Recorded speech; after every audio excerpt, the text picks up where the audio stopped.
Glad to have you join us again. Welcome back from that short break. Like we said earlier, today we are going to be discussing artificial intelligence, and we're going to be navigating through the prospects of artificial intelligence in the Nigerian tech industry. Today with me, I have Mr. Shola Slick Akinrolie. Welcome to the studio, star. Thank you so much. Thanks for having me again. I'm Thank you super for joining excited. us. Mr. Yeah. Shola is a web developer and the founder of Codenovation. Welcome to the studio, sir. Thank you so much. All right. On artificial intelligence, we saw that last year. We saw that artificial intelligence became something that was like a name in our neighborhoods. We started hearing about how robots could do things that only humans could do. We saw different innovations in the tech space about artificial intelligence. Can you tell us the difference between artificial intelligence and the usual developing that we know? Yeah, thank you for having me once again, just like you said. Yeah, so pretty much artificial intelligence is actually an amazing technology. And I used to tell people innovation is one thing that will always evolve, according to how technology is being made, just like we do have version one, version two, version three, and it keeps evolving. So just like in a simple time, just like you said, the difference between the existing technology and having artificial intelligence integrated into the existing technology, just like a pure advancement in technology. Just like we have more innovations coming into board now, or we can also say a way of amplifying the existing technology to provide a better feature, a better performance, and also have some new features that can actually help amplify the process and make the technology more easier the way it is before. So at French, you're just in a low long language, you can actually say basically you just want to say development or systems that can also perform different tasks, require human intelligence. So the major difference between the existing technology is just the advancement in it, amplifying the process. When you have artificial intelligence now, you have more better features, more functionality, more performance, more efficiencies, making human life more easier than it was before. Right. So how is this different from the traditional programming that we already have? What's the major difference? Yeah, so the traditional programming language that we already have is still just like we now have what we call machine learning. So in normal programming language, we have things that people build stuff, you use Java, you PHP, you have all these things. These are this language that's still being used to amplify when building, when building artificial intelligence, just like we have the machine learning, that's the best use cases that you use to build something. Now, what is this machine doing? This is now the process whereby those machines have the accession of informations and rules. For using those informations, they use the reasoning, the rules, and also have self corrections within it. So we have the normal programming languages before the artificial intelligence having the machine learning, but now the artificial intelligence will now be able to use the human language process language model to gather all the informations that you have been providing for them, because artificial intelligence without information, artificial intelligence cannot function.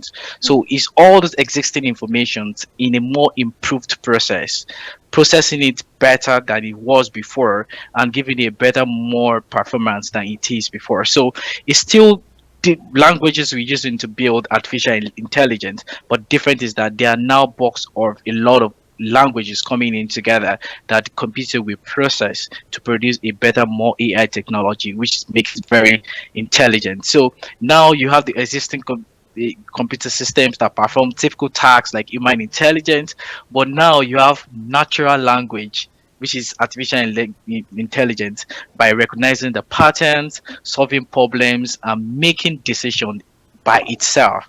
So the AI systems can learn from the data, can adapt to new inputs by you communicate with it. It's learning through those processes and also improve over time, mimicking the way the humans learn and evolve. So it's studying the way humans learn, the way we evolve, is processing the data itself, is adding more input, learning from those data. So without data, artificial intelligence cannot exist. So AI technology, just like I said, include the machine learning, the deep learning, the natural language processing, like the chat GPT that we see.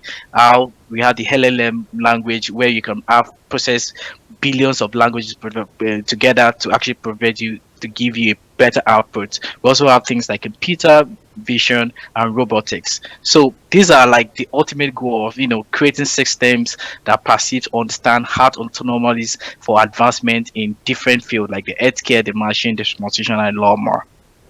All right, thank you very much, sir. Before I go into the types of learning, I was going to talk about the reinforcement learning and all of that, but there are some concerns about people's privacy. You've talked about how AI gets its information from the internet, from people's reactions and all of that. So is there no privacy concern? Is there no way we are invading people's privacy with this development? Yeah, well, just like I would say that every technology have their own fault and back. There's always an opportunity to say there are advantages for AI. There are also just like when blockchain came into existence, there was a lot of field fear, uncertainties around it. When you have a disruptive technology, it is normal for you to have some kind of the negativity and the positivity part. And the main difference that matters is how are we able to cope this issue that arise. A lot of people are scared sometimes about job displacement, while some people are scared about privacy invasion, just like you said. So I think the privacy invasion just depends on how it's really properly used. And you see that there's always privacy, guides and also rules around privacy that allows you to say, oh, am I accepting to be allowed to do this? Am I be able to get this done? And are you accepting those things when you're visiting those websites or you're doing stuff? But we see the widespread of adoption of AI powered like surveillance systems, visual recognition technology that can actually happen without you being aware, and you can have things like data mining algorithms, raises concerns about privacy invasions, like, and with government surveillance. But I would say that both of these things, they have their own positive aspects as well. Say for example, we're talking about the surveillance that some people see as invading their privacy.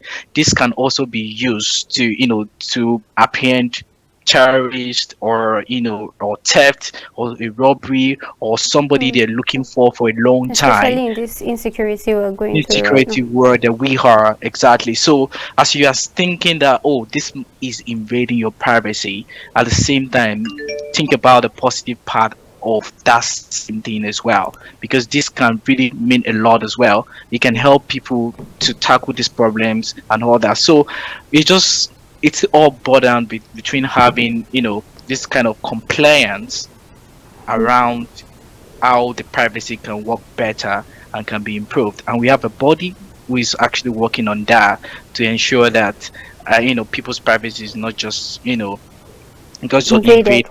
races, and yeah, pretty much. So obviously, just like I said, there's positive side to it and there's negative side to it. So are you saying there is like a consent form to be signed when you're using artificial intelligence? Because I learned that artificial intelligence goes through the information on your phone and makes use of that. So is there like a consent form one needs to sign rather when using it? Obviously, I would say yes and no. Now, why I said yes is that artificial intelligence is not just going through your phone. Hmm. You as a person, you use internet every day. Right. You go through all this website, you pull in your information on Google, you put in your information, you publish store, you're on social medias. This your profile, or this your data is already public. People are seeing it already. You've already given Facebook consent to use your data at times. Some website that you visit to read news, they'll ask you, do you have consent to be shared? We don't read. The problem that a lot of people have is that we don't read these things. That's true. These things are being stated. So most time we just say yes, yes, yes, yes, Yes. for all these things. And with all these things, they are all the content that have been requested by us. So these are the data mining algorithm that the AI uses, not AI just going through your phone, but the information you are provided via those internet access, content you've given out, your public information that you publish on Google, on Facebook, on Instagram, on all those platforms you use them publicly. Those are the informations AI are most likely going to retrieve from and use it to process data. So they are not just infiltrating into your phone. I won't totally agree to that, but I would say the information you've been providing by different websites, different platforms that you have given access to your information are what AI is using to process data and provide you right Information. information. All right, I said I was going to go back to the learning procedure. Now, can you tell us the difference between the supervised learning, unsupervised learning, and the reinforced learning of AI?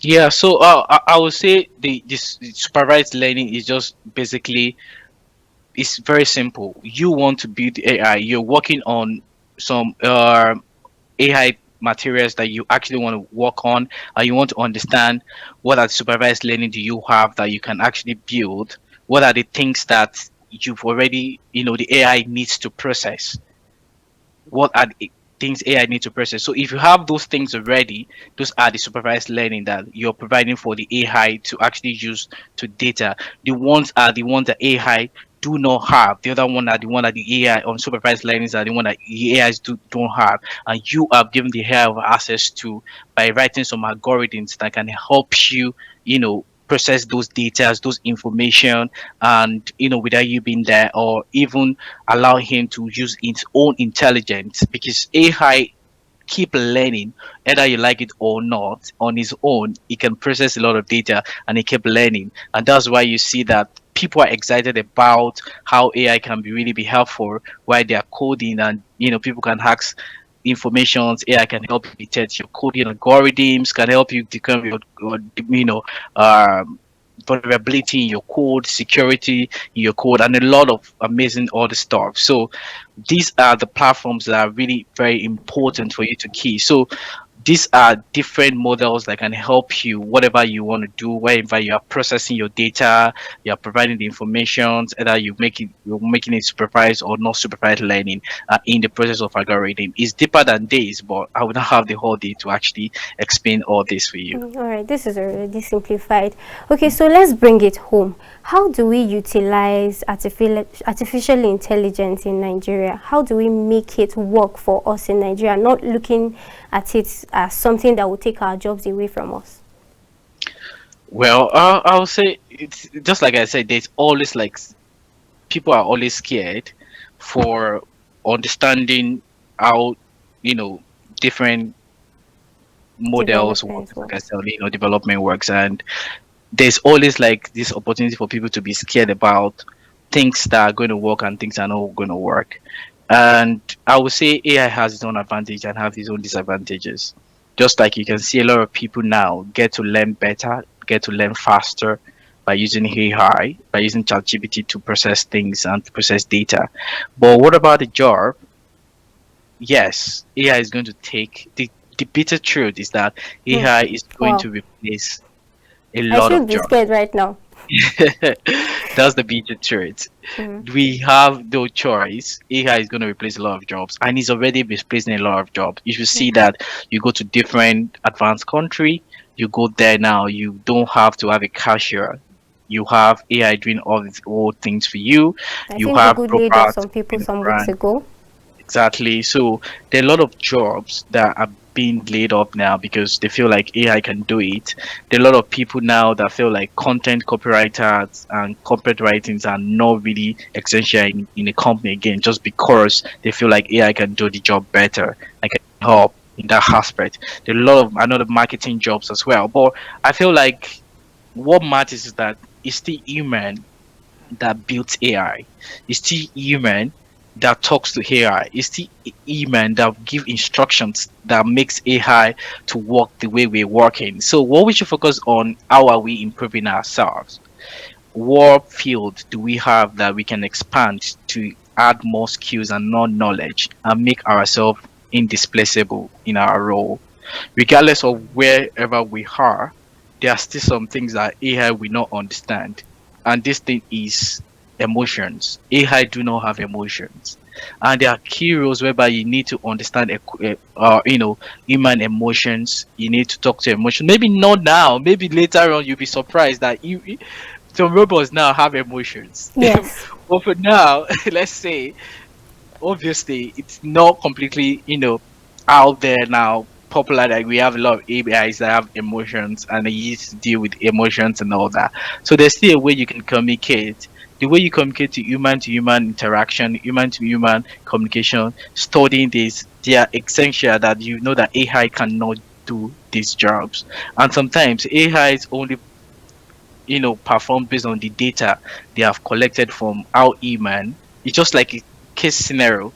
I asked you in AI questions, and they can they can just fill up the AI with information of saying there can be 20 or 100 questions like we asked for by a human. Pick out the keywords and know how you can respond. It's just like the way we talk to Google Assistant Yeah.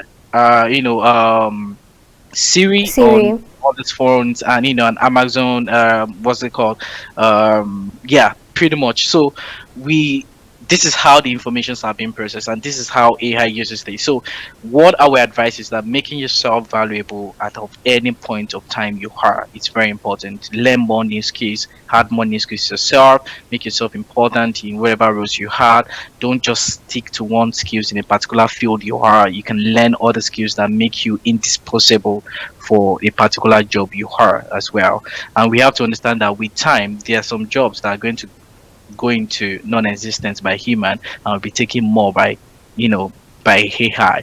So of course we don't want to look at that part, but at the same time, this are meant to happen. Technologies are meant for innovations, are meant to evolve, and we can't shy away from it. We can't run away from it because the advantages are also huge as well. So yeah, just make yourself indispensable by learning more skills and make yourself valuable to wherever organizations you are Right. working. Thank you very much. Okay, so the world is currently going through global warming. We have issues with climate change. What do you think that artificial intelligence can do for us at the moment? Artificial intelligence, there's nowhere artificial intelligence cannot work. Just like you see that technology expands over different places. So I would say to artificial intelligence is very key to humanity.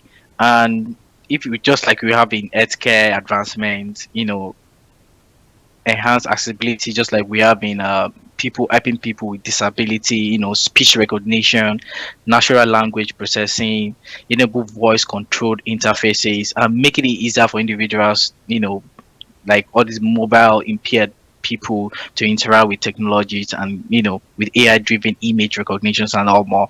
So definitely we can also have that in the old climate stage, in the climate change as well, to understand how the climate can work. Now what artificial intelligence is now very much useful is that it's helping, just like recently, I don't know if you read it, that Russian is building some kind of cure that will discover cancer and Yeah, I saw that.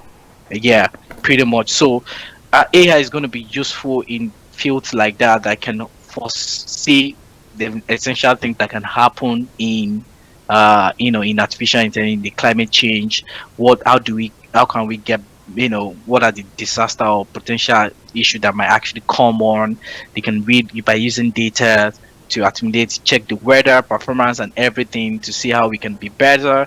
What are the changes that can happen? How can it be improved? So, and this is what AI needed. So, when this information are being provided to AI, it can really help a lot in climate change, I say. So, depending on what we actually believe, I think there is nothing AI cannot improve in. So it's just we focusing on what can we provide for the AI to solve these problems.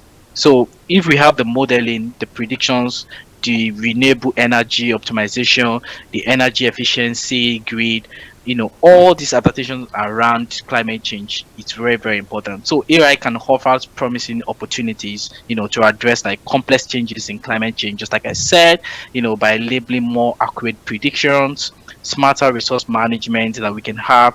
There may be some sort of innovative solutions that we can build using AI to reduce emissions that goes to the air, and enhancing this atmosphere will really be a huge benefit and also minimize potential risk and consequences against the climate. All right. So, in the security aspect, Nigeria is currently facing a lot of security challenges. How do you think AI can help us reduce all of these risks? Yeah, it just depends on, just like I say, regardless of whatever security risk we are facing. I just feel like once we have a system, technology is always available, but what matters is how do we want to use these technologies? How do we Right. want to maximize the opportunities that can solve the problem of what we can have in across the globe? Security is a key part. Technology is a key part of security, facilitating it, as you can see things like we've seen in movies, like how FBI uses information, how AIs can detect number of faces across within a seconds and pick out, someone they're trying to identify and feature that. So it just depends on how the government can, adopt the technology itself. So if you have a proper structure systems that can be set to adopt AI system. There are different ways we can improve security by using AI, either by the criminal cases, identifying criminals in different forms. But what do we say? We don't even have the facilities. We don't even have CCTV cameras that can actually help in this aspect of facial recognitions or some aspect. So there are different ways where AI can help security, but Can the you help us mention some of these ways? foundation, just like I said, the foundation of it still all fall back that do we have the foundational systems that can help? The first thing is that we can talk about the cybersecurity. They can be AI powered systems that can all help us to detect and mitigate cyber threats.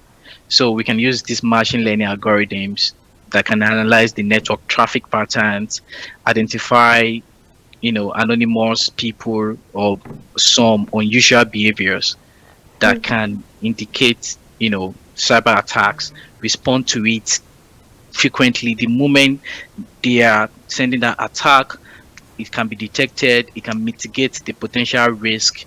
These AI driven security solutions can also automate like threat detections, incident response, and all other vulnerability to cyber attack. We also have AI, we also have AI security that can detect what we call fraud detections. So there is an AI algorithm that can be built that can be used to detect fraud activities, transactions, various digital platforms. You know, and some of the platforms, some companies, some banks are using it already in Europe, whereby the AI will detect either unusual transaction, maybe your card is being stolen or your phone is being stolen, because in Europe you can see that they use contactless payment. You just need to touch and pay. So yeah, so in this platform whereby they see that, oh, unusual payment is going to make a, there can be fraud detection, including blanking, e-commerce, online payment. The machine learning models, we analyze the large volumes of the transaction data, identify the patterns of indicative fraud, and flag any suspicious activities. Then you can flag it and just shut down the card for further payment. So those bad people will now have to call. I mean, the customer have to call. They will say, "Oh, their AI have flagged this so person." Detect the system, so they just to reduce, financial losses by individuals, protect organizations and individuals from fraudulent behaviors and all that. And we also have surveillance and monitoring camera. I've made mention of that already. We also have physical security. ERPI systems can be deployed for physical measures, like transportation orbs, public spaces, robots. We are not yet there, but it can work. Then finally, threat intelligence actually can also help to analyze threat intelligence and a lot more. But there's, just like I said, we have to There's go a back lot to to the do. yeah, we have to go back to the roots. We All still have a right. lot to go in our, in the country before we can get to this point. Yeah.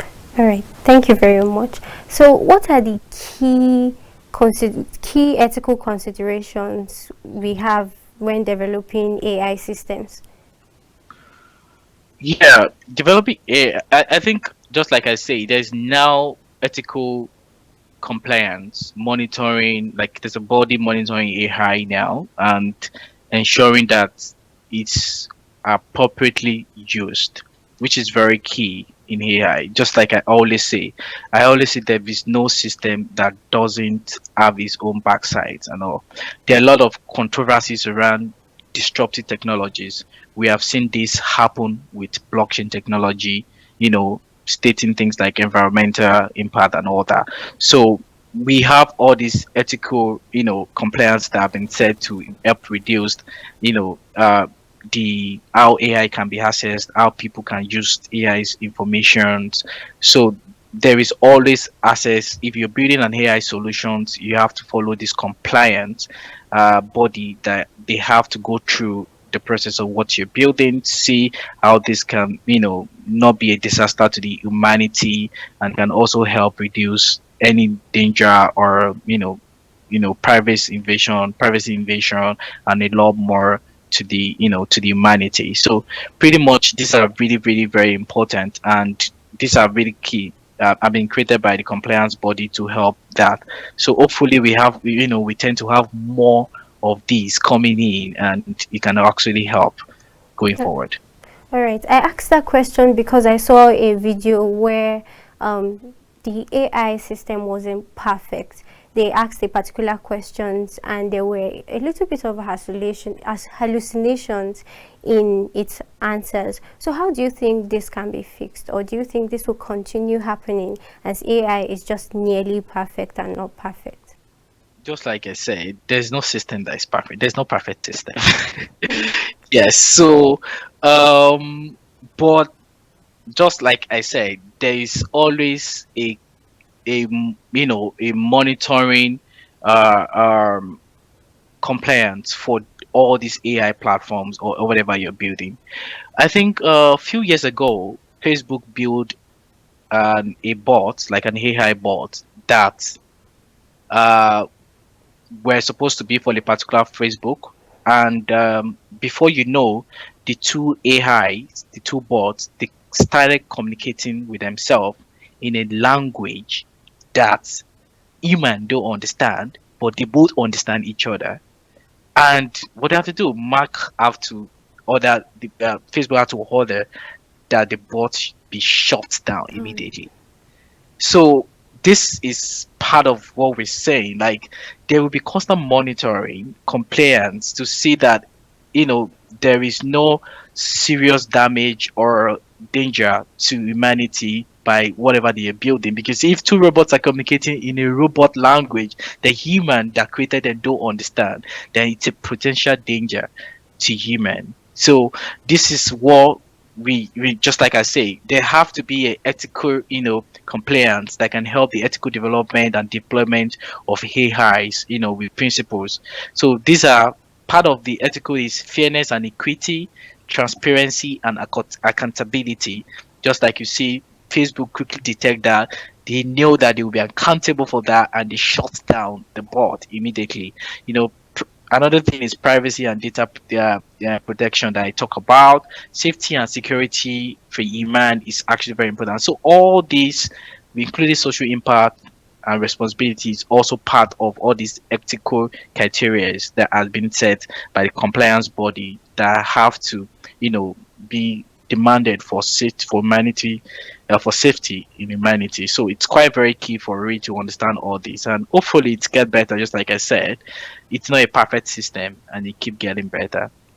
All right. So do you think in the coming years, I'm asking this question on sentiment basis, as all of us who are in our offices right now will be seated at home and AI will be doing our jobs for us and it will just be a world full of technology?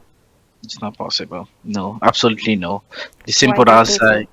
is no, and the big answer is no. Just like I said, there's a lot of activities that involve humans emotion, humans interactions. So AI cannot completely have this done because human are different. We have different emotions. We have imagine AI is your colleague. The way human we communicate with you, AI would not be able to communicate with you. The way you want to pass message with him, they have not been to that point. Maybe they might be close, but there will not be a certain time that AI can be as perfect as the way human we, because we humans are diversified. The intelligence is different, the emotions is different, and we have to work with different people to make some job done. Just like you say, different customers, you have to talk to different customers different ways to understand. As a customer representative, for you to attend this customer is different for how you can attend to customers. If you have used some AI bot before as a customer support system, they only try to solve your problem. They cannot solve your problem, because sometimes you need human. What do you have to say? You still tell the AI, connect me to a call agent. That's it. So that's how to show you that AI cannot solve all the problems. So we still need human, especially work or roles that involves human to human interaction. We need human to do the role. So obviously the big answer is no. I don't see AI replacing all our jobs. They Hmm. might replace some Thank you very certain much number for of jobs, clearing but out my yeah, fears. that's it. All right. So, lastly, what major achievements do you think we'll see in the tech space concerning artificial intelligence? Yeah, there will be a lot more huge um achievement, I would say. Just like we've seen recently, that almost everything, video editing, creating videos, creating amazing stuff around making stuff easier for you around AI has been exceptional, and it keeps coming with different AIs, tools that we have out there, like Moonlight, ChatGPT. Sora was recently launched as well, to text to human language and all that. So you see, Google recently launched Google Gemini, replacing Bard, the existing, like a competitive for ChatGPT.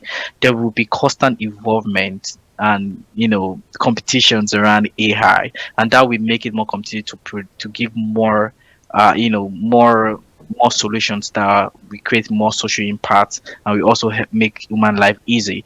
But I feel the major thing that I would love to see, you know, a huge impact on from the AI would be the health care part, where we can Healthcare see, yeah, the in healthcare part Nigeria or in the world at large? in the world at large, where we can see AI being able to, you know, help people, especially on all these deadly diseases that cannot be cured or are difficult to beat, like cancer, where you see AI can foresee potential damage when doing checkup. AI can analyze your body and say, if you continue this way, you may able to you are open to exposed to cancer. If AI can reduce things like this, it will be very huge. And in other aspects around human health, it's quite very key that we see a lot of AI coming on board to change the faces of Earth, which is really key to humanity. So let's hope to see big changes, big stuff around. There's already things around education. ChatGPT is helping a lot of things around automobile, a lot of things around robots, helping facilitating already. But the big changes will be how AI can save more lives, because people still want to live, and to really make a huge difference. Yeah. We do hope we'll get to that point. Thank you very much, Shola Slick, for joining us on the show today. We were really happy to have you in the show. Thank you for having me. I appreciate that. All right, that's all we can take on the discussion segment. Next is top 5 e-commerce platforms in Nigeria.